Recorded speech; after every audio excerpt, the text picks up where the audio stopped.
মৰমৰ ছাত্ৰ-ছাত্ৰীসকল তোমালোক সকলোকে আমাৰ এই চেনেলটোলৈ পুনৰবাৰ স্বাগতম জনাইছোঁ। আজিৰ এই ভিডিঅ'টিত ক্লাছ 8ৰ বিজ্ঞানৰ অধ্যায় নম্বৰ 1 শস্য উৎপাদন আৰু ব্যৱস্থাপনা ক্ৰপ প্ৰডাকশ্যন এণ্ড মেনেজমেণ্ট এই অধ্যায়টিৰ পাঠভিত্তিক যিখিনি প্ৰশ্ন আছিলে এই প্ৰশ্নোত্তৰখিনি তোমালোকক কৰি দিবলৈ চেষ্টা কৰিম। তোমালোকে ভিডিঅ'টি শেষলৈকে চাই থাকিবা। ঠিক আছে, তোমালোকে অনুশীলনী উলিয়াই ল'বা, এক্সাৰচাইজ উলিয়াই ল'বা। অনুশীলনীৰ তোমালোকে 1 নম্বৰত কি দিছে চোৱা। 1 নম্বৰত দিছে যে তলত দিয়া তালিকাৰ পৰা শুদ্ধ শব্দবোৰ বাছি উলিওৱা আৰু খালী ঠাই পূৰ্ণ কৰা। ইয়াতে তোমালোকে চোৱাচোন, এইখন তালিকা দিয়া আছে। এই তালিকাখনত থকা যিবিলাক শব্দ আছে সেই শব্দবোৰ এই যিবিলাক খালী ঠাই আছে এইবিলাক চোৱাচোন, ইয়াতে খালী ঠাই দি থোৱা আছে। এই খালী ঠাইবোৰত এই শব্দবোৰ আনি তোমালোকক বহুৱাবলৈ দিছে। সঠিক ঠাইত তোমালোকে সঠিক শব্দটো বহুৱাব লাগিব। এতিয়া তোমালোকে চোৱা, ইয়াতে শব্দবোৰ কি কি দিয়া আছে। ইয়াতে প্ৰথম শব্দটো দিয়া আছে উপঙি, তাৰপিছত দিছে পানী, তাৰপিছত দিয়া আছে শস্য, তাৰপিছত দিছে পোষক দ্ৰব্য আৰু শেষত দিছে চহোৱা। ঠিক আছে, এই শব্দকেইটা দিয়া আছে। এই নম্বৰটোত কি দিছে চোৱাচোন। এই নম্বৰত দিছে যে একেবিধ উদ্ভিদ এখন ঠাইত অধিক পৰিমাণে গজালে বা খেতি কৰিলে তাক ডেছ বুলি কোৱা হয়। আমি তোমালোকে পাঠটো মই বুজাই দিওঁতে কৈছিলোঁ যে একেবিধ উদ্ভিদক যদিহে এখন ঠাইতে অধিক পৰিমাণে গজোৱা হয় বা খেতি কৰা হয় তাক কি বুলি কোৱা হ'ব? তাক কোৱা হয় শস্য বুলি। গতিকে ইয়াত থকা এই যিটো শস্য শব্দ আছে এই শস্য শব্দটো তোমালোকে ইয়াতে লিখিব লাগিব। ঠিক আছে, এনেকুৱা ধৰণে লিখিবা। এতিয়া নেক্সটটো চোৱা, বি নম্বৰটো। বি নম্বৰত দিছে যে শস্য সিঁচাৰ আগতে মাটিডৰা ডেছ হয়। আমি যেতিয়া শস্য সিঁচোঁ, শস্যৰ আগতে মাটিডৰা কি কৰোঁ? মাটিডৰা আমি কি কৰোঁ? চহাই লওঁ, যাতে মাটিডৰা কোমল হয়। কোমল হ'লেহে তাত কি হ'ব? ফচল ভাল হ'ব। গতিকে শস্য সিঁচাৰ আগতে মাটিডৰা কি কৰা হ'ব? শস্য সিঁচাৰ আগতে মাটিডৰা চহোৱা হয়। গতিকে এই চহোৱা শব্দটো ইয়াৰ পৰা তোমালোকে ইয়াতে লিখিব লাগিব। ঠিক আছে, নেক্সট তোমালোকে চোৱা, চি নম্বৰটোত কি দিছে। চি নম্বৰত দিছে যে নষ্ট হোৱা বীজবোৰ পানীত ডেছ থাকে। যিবিলাক নষ্ট হোৱা বীজ থাকে, তোমালোকে যদি দোকানৰ পৰা কিনি অনা বীজেই হওক বা ঘৰত যদি বীজ তোমালোকৰ ঘৰত আছে, সেই বীজসমূহ যদিহে তোমালোকে পানীত তিয়াই দিয়া তেতিয়াহ'লে তোমালোকে দেখিবলৈ পাবা যে কেইটামান বীজ পানীত উপঙি আছে। সেই উপঙি থকা বীজকেইটা হৈছে নষ্ট হোৱা বীজ। গতিকে নষ্ট হোৱা বীজবোৰ কি হৈ থাকে? পানীত উপঙি থাকে। গতিকে এই যিটো উপঙি শব্দ আছে এই উপঙি শব্দটো ইয়াতে তোমালোকে লিখিব লাগিব। ঠিক আছে, নেক্সট তোমালোকে চোৱা ডি নম্বৰটো। ডি নম্বৰত দিছে যে শস্যৰ বৃদ্ধিৰ বাবে প্ৰচুৰ সূৰ্যৰ পোহৰ আৰু মাটিৰ পৰা ডেছ আৰু ডেছৰ প্ৰয়োজন হয়। শস্যৰ বৃদ্ধিৰ বাবে সূৰ্যৰ পোহৰ পাবই লাগিব। যদি সূৰ্যৰ পোহৰ নপৰা ঠাইত বা ৰ'দ নপৰা ঠাইত তোমালোকে যদি কোনো এডাল উদ্ভিদ তোমালোকে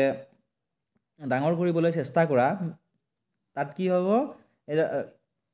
তাৰ বৃদ্ধিটো ভাল নহ'ব। গতিকে শস্যৰ বৃদ্ধিৰ বাবে সূৰ্যৰ পোহৰটো পাবই লাগিব। লগতে মাটিৰ পৰা কি পাব লাগিব? মাটিৰ পৰা পাব লাগিব পোষক দ্ৰব্য। ইয়াতে থকা এই যিটো পোষক দ্ৰব্য শব্দ আছে এই পোষক দ্ৰব্য শব্দটো ইয়াতে লিখিবা। পোষক দ্ৰব্য আৰু কি লাগিব? পোষক দ্ৰব্য আৰু লাগিব পানী লাগিব। গতিকে এনেকুৱা ধৰণে ইয়াতে লিখিবা পোষক দ্ৰব্য, ইয়াতে লিখিবা পানী। ঠিক আছে, সম্পূৰ্ণ ভিডিঅ'টো তোমালোকে আমাৰ মোবাইল এপত পাবা। এপটো ডাউনলোড কৰিবলৈ প্লে ষ্ট'ৰত যাবা আৰু চাৰ্চ বাৰত তোমালোকে টাইপ কৰিবা DHRUBA ধ্ৰুৱ গোস্বামী এডুকেশ্যন বুলি লিখি টাইপ কৰি দিবা। টাইপ কৰাৰ পিছতে এই এপটো তোমালোকে দেখিবলৈ পাবা। এই এপটো তোমালোকে ডাউনলোড কৰি ল'বা। এই এপটোত তোমালোকে গোটেইখিনি ভিডিঅ'জ তোমালোকে পাবা। যদি তোমালোকে বুজি পাইছা ভিডিঅ'টো লাইক কৰি দিয়াৰ লগতে তোমাৰ বন্ধু বান্ধৱীসকলৰ লগতো শ্বেয়াৰ কৰি দিবলৈ নাপাহৰিবা। 2 নম্বৰত দিছিল যে এই স্তম্ভৰ লগত 20 স্তম্ভ মিলোৱা। এতিয়া তোমালোকে খাৰিফ শস্য আৰু ৰবি শস্য পাইছা। প্ৰথমতে ইয়াতে কি দিছে চোৱা, ইয়াতে দিছে আমাক খাৰিফ শস্য, তাৰপিছত ৰবি শস্য দিয়া আছে, তাৰপিছত দিয়া আছে ৰাসায়নিক সাৰ, 4 নম্বৰত দিয়া আছে জৈৱিক সাৰ। স্তম্ভ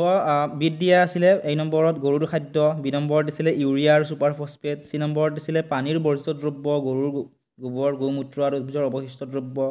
ডি নম্বৰত দিয়া আছে ঘেঁহু, বুট আৰু মটৰ মাহ, আৰু ই নম্বৰত দিয়া আছে ধান আৰু জব। তোমালোকে যদি ভালদৰে মন কৰা তোমালোকে চোৱাচোন, ইয়াতে এই স্তম্ভত 4টা দি থোৱা আছে কিন্তু বি স্তম্ভত 5টা দিয়া আছে। বহুতো ছাত্ৰ ছাত্ৰীৰ কনফিউজ থাকে যে আমি এটা ইয়াত কিহৰ কাৰণে বেছি দিলে গতিকে যিটো বেছি দিছে সেইটো তোমালোকে এৰি দিব লাগিব বাকীকেইটা তোমালোকে মিলাব লাগিব এতিয়া চোৱা খাৰিফ শস্য কোনবোৰ বাৰিষা কালত যি শস্য সিঁচা হয় তাক কি বুলি কোৱা হয় খাৰিফ শস্য বোলে গতিকে খাৰিফ শস্য কোনবোৰ হ'ব খাৰিফ শস্যত হ'ব ইয়াতে তোমালোকে চোৱাচোন খাৰিফ শস্যত হ'ব ধান আৰু জব ঠিক আছে খাৰিফ শস্যটো মিলিব ধান আৰু জবৰ লগত কাৰণ খাৰিফ শস্য কেতিয়া কৰা হয় খাৰিফ শস্য বাৰিষা কালত কৰা হয় গতিকে ধান আৰু জবৰ খেতি কেতিয়া কৰা হয় বাৰিষা নেক্সট চোৱা কি দিছে ৰবি শস্য কেতিয়া কৰা হয় শীতকালত উৎপাদিত শস্যক ৰবি শস্য বুলি কোৱা হয় গতিকে ৰবি শস্যৰ লগত কোনটো মিলিব তোমালোকে চোৱাচোন ৰবি শস্যৰ লগত মিলিব ঘেহু বুট আৰু মটৰ মাহ ঠিক আছে ঘেহু বুট আৰু মটৰ মাহ এনেদৰে মিলিব নেক্সট তোমালোকে চোৱা আৰু কি দিয়া আছে 3 নম্বৰত দিয়া আছিল ৰাসায়নিক সাৰ কোনবিলাক যিবিলাক সাৰ কাৰখানাত প্ৰস্তুত কৰা হয় এইবোৰক কি বুলি কোৱা হয় ৰাসায়নিক সাৰ বুলি কোৱা হয় ৰাসায়নিক সাৰ হ'ব ইউৰিয়া আৰু সুপাৰ ফসফেট আদিবোৰ হৈছে ৰাসায়নিক সাৰ এনেদৰে মিলাব লাগিব নেক্সট কি হৈ গ'ল চোৱা জৈৱিক সাৰ আমি ঘৰতে প্ৰস্তুত কৰিব পাৰোঁ কেনেকুৱা ধৰণে পানীৰ বৰ্জিত দ্ৰব্য তাৰপিছত গৰুৰ গোবৰ গোমূত্ৰ আৰু দুগ্ধৰ অৱশিষ্ট দ্ৰব্যৰ দ্বাৰা গতিকে এনেধৰণে তোমালোকে মিলাবা ঠিক আছে 3 নম্বৰত কি দিছে চোৱাচোন 3 নম্বৰৰ প্ৰশ্নটোত দিছে প্ৰত্যেকৰে দুটাকৈ উদাহৰণ দিব দিছে ঠিক আছে উদাহৰণ দিব দিছে খাৰিফ শস্য আৰু ৰবি শস্যৰ তোমালোকে উদাহৰণসমূহ এনেধৰণে লিখি ল'বা খাৰিফ শস্য লিখিবা ধান আৰু মাকৈ হৈছে খাৰিফ শস্যৰ উদাহৰণ কাৰণ ধান আৰু মাকৈ কেতিয়া কৰা হয় বাৰিষা কালত কৰা হয় ঠিক আছে গতিকে বাৰিষা কালত কৰা শস্যক খাৰিফ শস্য বুলি কোৱা হয় ক নম্বৰ দিছিলে ৰবি শস্যৰ উদাহৰণ দিবলৈ শীতকালত উৎপাদিত শস্যক ৰবি শস্য বুলি কোৱা হয় ৰবি শস্যৰ উদাহৰণ এইবোৰ লিখিব পৰা ঘেহু লিখিব পৰা বুট লিখিব পৰা মটৰ সৰিয়হ তিচি ইত্যাদি হৈছে ৰবি শস্যৰ উদাহৰণ ঠিক আছে নেক্সট তোমালোকে চোৱা 4 নম্বৰটো কি দিছে 4 নম্বৰত দিছে যে তলত দিয়া সমূহৰ বিষয়ে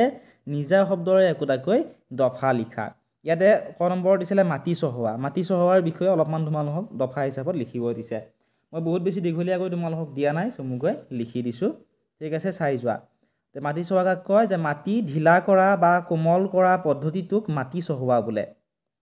আমি সাধাৰণতে শস্য যেতিয়া সিঁচো দিয়াৰ আগত কি কৰোঁ মাটি জৰা আমি চহাই লওঁ গতিকে লিখিবা নেক্সট মাটি চহোৱা কাৰ্য কৃষি কাৰ্যৰ প্ৰথম আৰু অতি প্ৰয়োজনীয় কাম ঢিলা মাটিত উদ্ভিদৰ শিপা অতি সহজে তললৈ যাব পাৰে সেইকাৰণে কি কৰে খেতিয়কসকলে বীজ সিঁচাৰ আগতে মাটিডৰা কোমল কৰি লয় যাতে উদ্ভিদৰ শিপা অতি সহজে তললৈ যাব পাৰে ঢিলা মাটিয়ে কেঁচু আৰু মাটিত থকা অণুজীৱৰ সংখ্যা বৃদ্ধিত সহায় কৰে ইয়াৰ ফলত কি হয় মাটিডৰা যেতিয়া ঢিলা থাকে তেতিয়া ফচলটো ভাল হয় ঠিক আছে নেক্সট তোমালোকে চোৱা 6 নম্বৰটো বীজ সিঁচাৰ বিষয়ে তোমালোকে এনেধৰণে লিখিব পৰা বীজ সিঁচাটো হ'ল শস্য উৎপাদনৰ প্ৰয়োজনীয় কাম গতিকে মাটিডৰা চহোৱাৰ পিছত আমি কি কৰিব লাগিব বীজ সিঁচিব লাগিব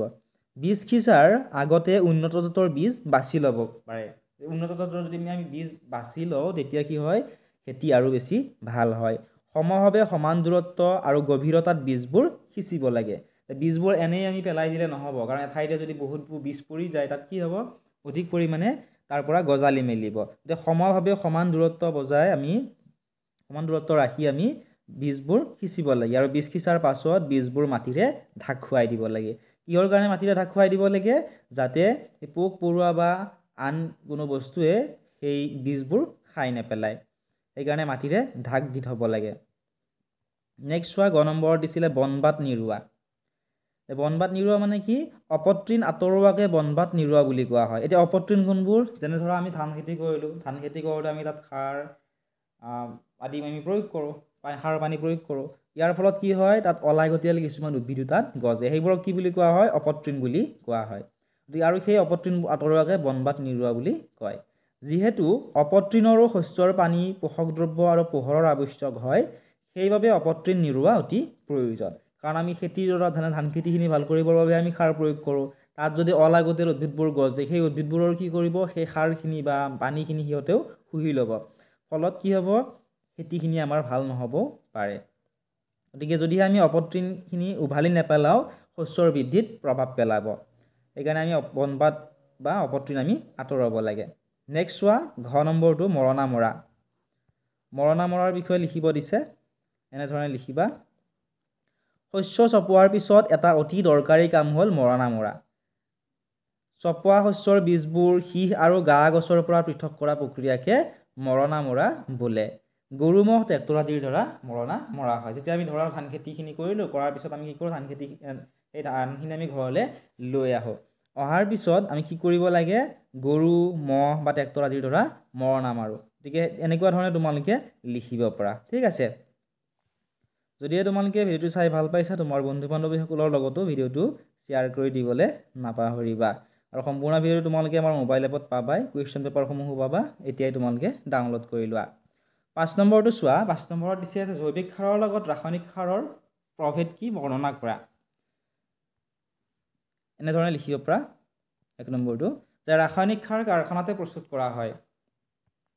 কিন্তু জৈৱিক সাৰ পথাৰত প্ৰস্তুত কৰিব পাৰি যিবিলাক ৰাসায়নিক সাৰ আছে যেনে ইউৰিয়া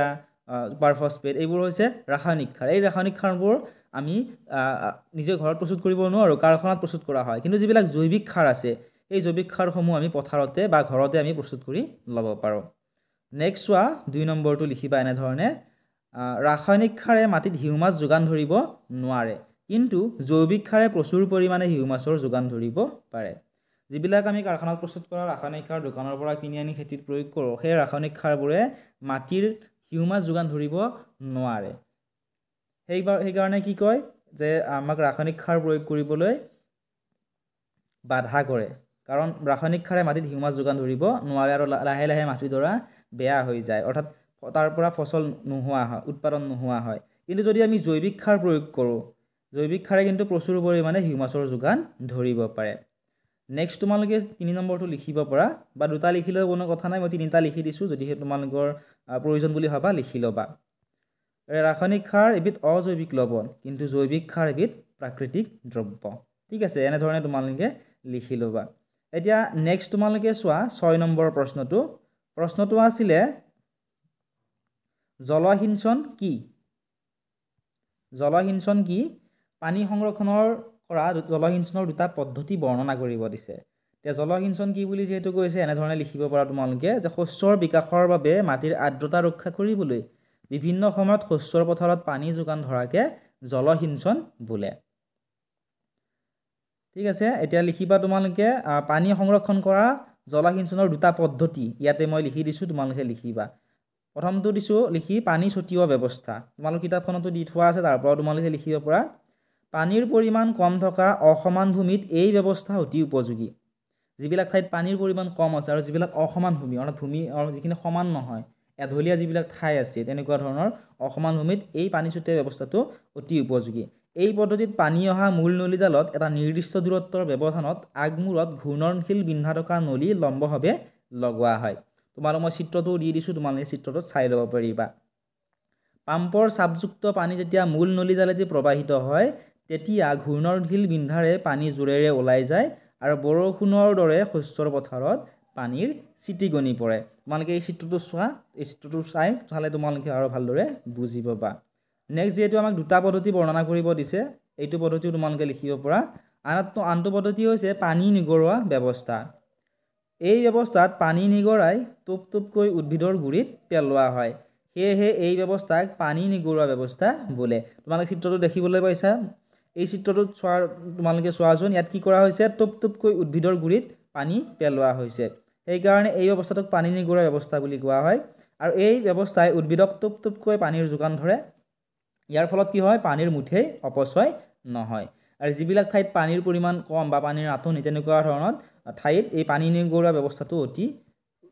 উপযোগী ঠিক আছে নেক্সট তোমালোকে চোৱা 7 নম্বৰ প্ৰশ্নটো আছিল যে বৰ্ষা ঋতুত যদি ঘেঁহু সিঁচা হয় তেতিয়া কি হ'ব আলোচনা কৰা বৰ্ষা ঋতু মানে যেতিয়া বাৰিষা কালত ঠিক আছে বাৰিষা কালত যদিহে আমি ঘেঁহু সিঁচো তেতিয়া কি হ'ব আলোচনা কৰি লিখিব দিছে এনেধৰণে লিখিব পৰা যে ঘেঁহু হ'ল শীতকালত উৎপাদিত কৰা এবিধ ৰবি শস্য গতিকে শীতকালত উৎপাদিত কৰা শস্য কি বুলি কয় ৰবি শস্য বুলি কোৱা হয় ৰবি শস্যৰ সময় হৈছে অক্টোবৰৰ পৰা মাৰ্চ মাহলৈ কিন্তু যদিহে আমি সেই শীতকালৰ সলনি আমি যদি বৰ্ষা ঋতুত ঠিক আছে অৰ্থাৎ বাৰিষা কালত যদিহে আমি ঘেঁহু আমি সিঁচো তেতিয়া কি হ'ব এই ঘেঁহু শস্যক বেছি পানীৰ প্ৰয়োজন নহয় আৰু বৰ্ষা ঋতুত যিহেতু অধিক পৰিমাণে বৰষুণ হয় ফলত কি হ'ব ঘেঁহুৰ শস্যৰ যিবিলাক দানা থাকে সেই দানাবোৰ মৰহি যাব বৰ্ষা ঋতুত অধিক পৰিমাণে বৰষুণ হোৱাৰ বাবে ঘেঁহু শস্যৰ খেতি বৰ্ষা ঋতুত কৰাটো সুবিধাজনক নহয় কাৰণ ঘেঁহু শস্যৰ খেতিত বহুত বেছি পানীৰ প্ৰয়োজন নহয় বৰ্ষা ঋতুত বহুত বেছি পানী হয় এই কাৰণে বৰ্ষা ঋতুত ঘেঁহু সিঁচাটো সুবিধাজনক নহয় নেক্সট তোমালোকে চোৱা 8 নম্বৰ প্ৰশ্নটো আছিল যে একে লেঠাৰীয়া শস্যৰ উৎপাদন কৰিলে মাটিডৰাত কেনে প্ৰভাৱ পৰে বৰ্ণনা কৰা অৰ্থাৎ কোনো এটা ঠাইত যদিহে আমি একে লেঠেৰিয়ে ধৰা ধান খেতি কৰিলোঁ ধান খেতি কৰাৰ পিছত আমি সৰিয়হৰ খেতি কৰিলোঁ একে লেঠেৰিয়ে যদি আমি খেতি কৰি থাকোঁ তেতিয়াহ'লে মাটিডৰাত কেনে ধৰণৰ প্ৰভাৱ পৰে আমাক সুধিছে এনেধৰণে লিখিব পাৰা যে মাটিয়ে উদ্ভিদক খনিজ পোষক দ্ৰব্যৰ যোগান ধৰে উদ্ভিদৰ বৃদ্ধিৰ বাবে এইবোৰ পোষক দ্ৰব্যৰ অতি প্ৰয়োজন এই পোষক দ্ৰব্যসমূহ যদি উদ্ভিদলে নাপায় তেতিয়াহ'লে ইয়াৰ বৃদ্ধি ভাল নহ'ব কিছুমান অঞ্চলৰ খেতিয়কে একেডৰা মাটিতে এবিধ শস্যৰ পিছত আনবিধ শস্যৰ খেতি কৰে এনেদৰে একে লেঠাৰিয়ে শস্যৰ উৎপাদন কৰি থাকিলে মাটিডৰাৰ পোষক দ্ৰব্য কমি যায় ফলত কি হয় শস্য উৎপাদনত বাধা জন্মে গতিকে একে ঠাইতে যদি আমি এইটো খেতিৰ পিছত আন এটা খেতি কৰি থাকোঁ তেতিয়াহ'লে কি হ'ব শস্য উৎপাদনত বাধা জন্মিব ফলত কি হ'ব ইয়াৰে ফচলবিলাক ভাল নহ'ব নেক্সট 9 নম্বৰ প্ৰশ্নটো আছিলে অপতৃণ কি সিহঁতক কেনেকৈ নিয়ন্ত্ৰণ কৰিব পাৰি এনেধৰণে লিখিব পৰা খেতি পথাৰত সাধাৰণতে শস্যৰ বাহিৰেও স্বাভাৱিকভাৱেই অপ্ৰয়োজনীয় উদ্ভিদো গজে এই অনাৱশ্যকীয় উদ্ভিদসমূহকে অপতৃণ বোলে যেতিয়া আমি খেতি কৰোঁ যেনে উদাহৰণ হিচাপে ধৰা ধান খেতি কৰিলোঁ ধান খেতিৰ কৰোঁতে ধানৰ লগতে আন কিছুমান উদ্ভিদো তাত গজে সেই যিবিলাক অনাৱশ্যকীয় উদ্ভিদ সেইবোৰক কি বুলি কোৱা হয় অপতৃণ বুলি কোৱা হয় এতিয়া অপতৃণসমূহ নিয়ন্ত্ৰণৰ উপায় আমাক সুধিছে যে অপতৃণবিলাক শস্যৰ বীজ সিঁচাৰ আগতে মাটি চহাওঁতে উঘালি মাৰি পেলাব লাগে যেতিয়া আমি বীজ সিঁচাৰ আগতে আমি কি কৰোঁ মাটিডৰা চহাই লওঁ মাটিডৰা চহাওঁতে সেই যিবিলাক অপতৃণ থাকে সেই অপতৃণবিলাক আমি কি কৰিব লাগে উঘালি মাৰি পেলাব লাগে অপতৃণনাশক ৰাসায়নিক দ্ৰব্য ব্যৱহাৰ কৰি অপতৃণবিলাক ধ্বংস কৰিব পাৰি যদি তাৰ পিছতো খেতিখিনি কৰাৰ পিছতো যদি অপতৃণ বহুত বেছি হৈ যায় তেতিয়াহ'লে আমি বিভিন্ন ধৰণৰ ৰাসায়নিক দ্ৰব্য আমি কিনিবলৈ পাওঁ এই ৰাসায়নিক দ্ৰব্যসমূহ ব্যৱহাৰ কৰি সেই অপতৃণবিলাক আমি ধ্বংস কৰি পেলাব পাৰোঁ বা মাৰি পেলাব পাৰোঁ এই অপতৃণবিলাকৰ কাৰণে যিবিলাক ৰাসায়নিক দ্ৰব্য আমি ব্যৱহাৰ কৰোঁ সেইখিনি ব্যৱহাৰ কৰিলে যেনে ধৰা ধান খেতিতে আমি ব্যৱহাৰ কৰিলোঁ ধান গছডালৰ কোনো ধৰণৰ অসুবিধা নহয় ঠিক আছে নেক্সট তোমালোকে চোৱা 10 নম্বৰত দিছে তলত দিয়া বাকচসমূহ এনেদৰে সজোৱা যাতে কুঁহিয়াৰ উৎপাদনৰ এখন ক্ৰম তালিকা পোৱা যায় 1 নম্বৰত আমাক কি দিছে চোৱাচোন 1 নম্বৰত দিছে আমাক চেনীৰ কাৰখানালৈ শস্য পঠোৱা 2 নম্বৰত দিছে জলসিঞ্চন 3 নম্বৰত দিছে খেতি চপোৱা 4 নম্বৰত দিছিলে বীজ সিঁচা আৰু ৰোৱা তাৰপিছত 5 নম্বৰত দিছে মাটি চহোৱা 6 নম্বৰত দিছে পথাৰত হাল বোৱা 7 নম্বৰত দিছে সাৰ প্ৰয়োগ কৰা আমাক কি কৈছে এনেকুৱা ধৰণৰ এখন তালিকা সজাবলৈ দিছে ক্ৰম তালিকা ঠিক আছে আৰম্ভণিৰ পৰা কি কৰা হয় আৰম্ভণিতে কি কৰা হয় আৰম্ভণিতে কৰা হয় মাটি চহোৱা হয় গতিকে 1 নম্বৰত থাকিব এইটো 1 নম্বৰ ঠিক আছে প্ৰথমতে মাটিডৰা আমি চহাই ল'ব লাগিব মাটি চহোৱাৰ পিছত কি কৰিব লাগে চোৱা আমি লিখিব পাৰোঁ এনেধৰণে 2 নম্বৰত এইটো দিব পাৰোঁ পথাৰত হাল বোৱা ঠিক আছে হাল বাব লাগিব তাৰপিছত কি কৰিব লাগিব 3 নম্বৰত কৰিব লাগিব আমি বীজ সিঁচা আৰু ৰোৱা তাৰপিছত বীজ সিঁচিব লাগিব আৰু ৰুব লাগিব বীজ সিঁচা আৰু ৰোৱাৰ পিছত আমি কি কৰিব লাগিব খেতিখিনি ভাল হ'বৰ কাৰণে সাৰ প্ৰয়োগ কৰিব লাগিব 4 নম্বৰত থাকিব এইটো সাৰ প্ৰয়োগ কৰিব লাগিব সাৰ প্ৰয়োগ কৰাৰ পিছত কি কৰিব লাগিব জলসিঞ্চনৰ ব্যৱস্থা কৰিব লাগিব অৰ্থাৎ পানী আমি দিব পাৰিব লাগিব ঠিক আছে পানী যদি অভাৱ হয় খেতিডৰা ভাল নহ'ব তাৰপিছত কি কৰিব লাগিব খেতিডৰা আমি চপাব লাগিব ঠিক আছে খেতিডৰা চপোৱাৰ পিছত কি কৰিব লাগিব চেনীৰ কাৰখানালৈ শস্য পঠাব লাগিব অৰ্থাৎ যেহেতু ইয়াত কুঁহিয়াৰৰ কথা কোৱা হৈছে কুঁহিয়াৰৰ পৰা কি কৰা হয় চেনী বনোৱা হয় ঠিক আছে গতিকে এনেধৰণে তোমালোকে লিখিব লাগিব আৰু ইয়াতো মই তোমালোকক দেখুৱাই দিছোঁ তোমালোকৰ বহীখনত এনেকুৱা ধৰণে উত্তৰটো লিখি ল'ব পাৰিবা ঠিক আছে 11 নম্বৰত দিছে যে তলত দিয়া সংকেতৰ সহায়ত শব্দ শৃংখলসমূহ সম্পূৰ্ণ কৰা ঠিক আছে ইয়াতে চোৱা ইয়াতে শব্দ শৃংখল দি থোৱা আছে এইখিনি আমাক সম্পূৰ্ণ কৰিব দিছে ইয়াতে চোৱা প্ৰথমতে দিছে পথালিকৈ দিছে ইয়াতে পথালিকৈ মানে এনেকুৱা ধৰণে ঠিক আছে এনেকুৱা ধৰণৰ কেইটা লিখিব দিছে এনেকুৱা ধৰণৰ পথালিকৈ ঠিক আছে তাৰপিছত দিছে তললৈ বুলি ক'লে এনেকুৱা ধৰণে এইটো সাইডত ঠিক আছে